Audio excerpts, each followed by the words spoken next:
face up on the table. Now you are facing one card. One card is facing you. You are looking at one card. Am I correct? Yes. Look and remember at that card. Place the remaining of the deck on top and square, please. Okay? Okay. Joe, please. Yes. Take the deck, pick up the entire deck, turn it over entirely. Done? Done. Spread the deck in front of you and take all the face down cards. Right. You will have some face down cards probably and some face up cards on the bottom. Right. Take all the face down cards and place them on the table, face down. Okay. You have some face up cards, am I correct, on your hand? Yes. In your hand, flip them face down and put them on top of the ready table packet. Okay. Be honest with me. Can I find your cards?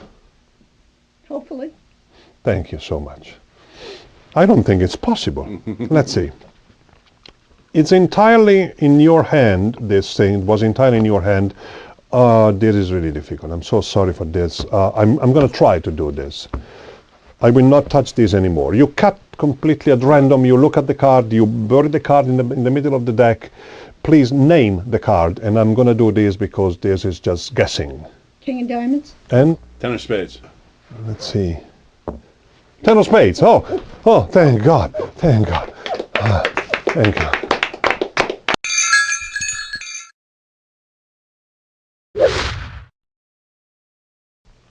Tom Doherty offers us a beautiful effect based on a Jerry Hartman idea. You have to glimpse the top card of the deck.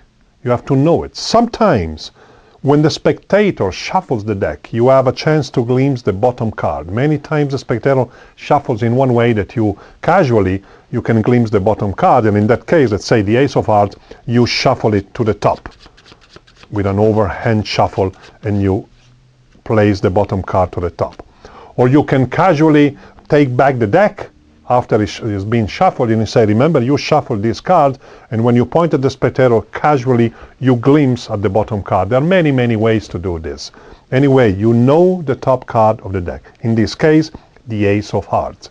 Now look, the spectator cuts less than half, places on the table, your head is facing away, of course.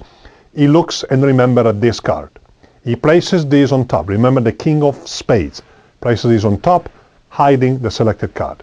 Another spectator, or the same, if you work for only one, cuts less than half, turn it over, and he looks and remember at this card, the queen of clubs, king of spades and queen of clubs, remember. And you have glimpsed the ace of hearts.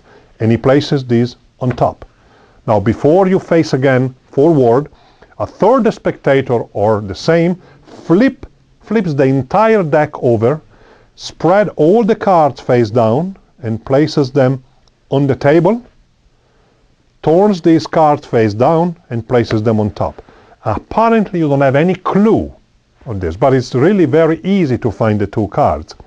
When you turn the deck facing you, the first card is here. That's it.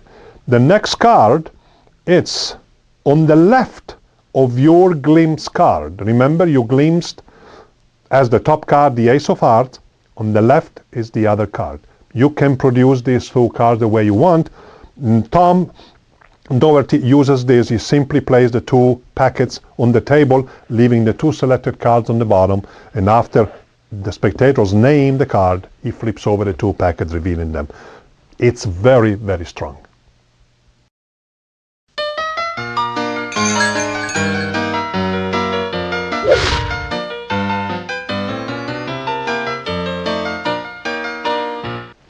Here is the moment that you are waiting for. My last trick. No, I'm so sorry. I will write a prediction. Yeah. And then I actually put it something already there. Okay. Yes, like this. Beautiful. There is on the table all the time. In a deck, we have the bottom third, the middle third, and the top third, if you want to divide the deck in three, of course. I will ask you to place the card, one near the bottom of the deck, one near the top of the deck, so that you will eliminate and select at the same time some cards, okay?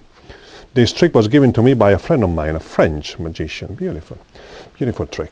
They eat snail in France. I don't like snails. I prefer fast food. Please, please, please tell me, stop. Tell me where I can place that card near the upper third of the deck. Upper third. There? Yes, that's. Do you want one more card or two cards? This is fine. Joe, please. There is the other card near the bottom third and. Right there. Here? Yep. Exactly here? Yep. Okay, beautiful. I want to point out that you could have moved one card further down or stop a little bit up and so on. Let's take all the cards above that card and let's take all the cards below that card. Please, would you like to count that cards, please? I don't want to know.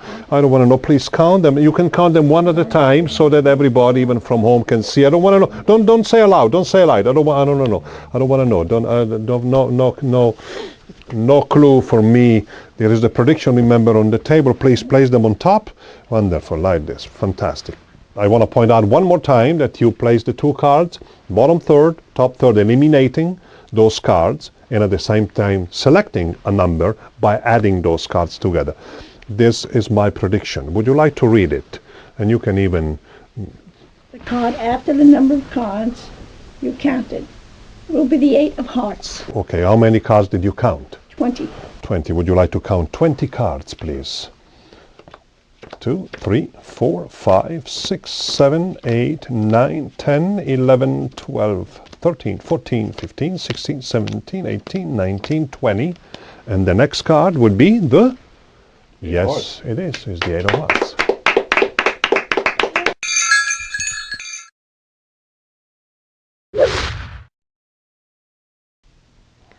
I'm so pleased to have a trick by my friend André Robert. If I am into magic and if I know a lot of stuff in magic, it's because of André. I remember when he was giving me magazine from United States and books, and I was 20, 21, 22, and I started that way. The knowledge, my knowledge of counts, Emsley counts, Ascanius spread, and so on, was because of my friend André. Now, you take back a shuffle deck, and you have to glimpse, once again, one card. It doesn't really matter. The way I do in this case is that I remove any two cards, or the spectator can do it. And when you say, I'm going to place the two cards, one on the upper third of the deck and the other on the bottom third of the deck, I can glimpse that card right now is the 5 of spades. You don't make a big deal out of that. You glimpse one card, okay? In this case, the 5 of spades. And then the spectator can shuffle once again, it doesn't really matter. You place the glimpse card on the upper third of the deck, okay? And you say, tell me when, stop, okay, it's here. And then the last card, the next card on the bottom third of the deck.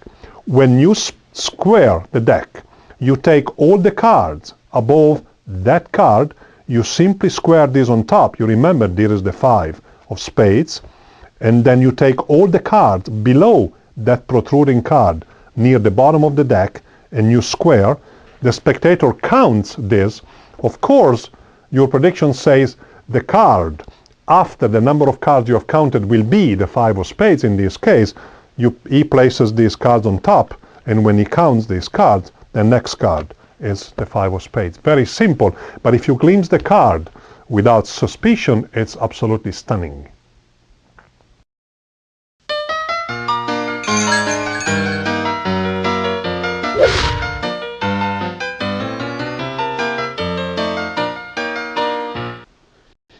Roberta, I'm going to ask you to think of any word, even in another language, but you should know how to spell it, just in case. I mean, if you think of an Italian word, please, but maybe you should stick to the English, okay? But remember, you have to. And then I will ask you to spell the word by placing one card for each letter on the table. For example, you are thinking of cat, C-A, T, and then you drop the remaining of the deck on top, okay? Please hold the deck in your hand, spell the word by placing one card. Don't make any noise, be silent. I don't want to know, I don't want to have any clue, I don't want to hear, I don't want to see. Done. Drop the remaining of the deck on top. If you are finished, done? Fantastic. Oh, that's great. I have no idea, of course, of that word. Now, but you have that word locked in your mind because you have spelled it. Yes. Now is the moment that you're going to select one card. I will show you some cards. Look and remember the card that falls on the last letter of your word. If the word is Aldo, let's put it in this way, for lack of a better word, you will remember the fourth card, A-L-D-O, the card that falls on the last letter. Don't stop me. No. Look and remember the card, but don't stop me, don't say anything, don't give me any clue. Okay, here we go.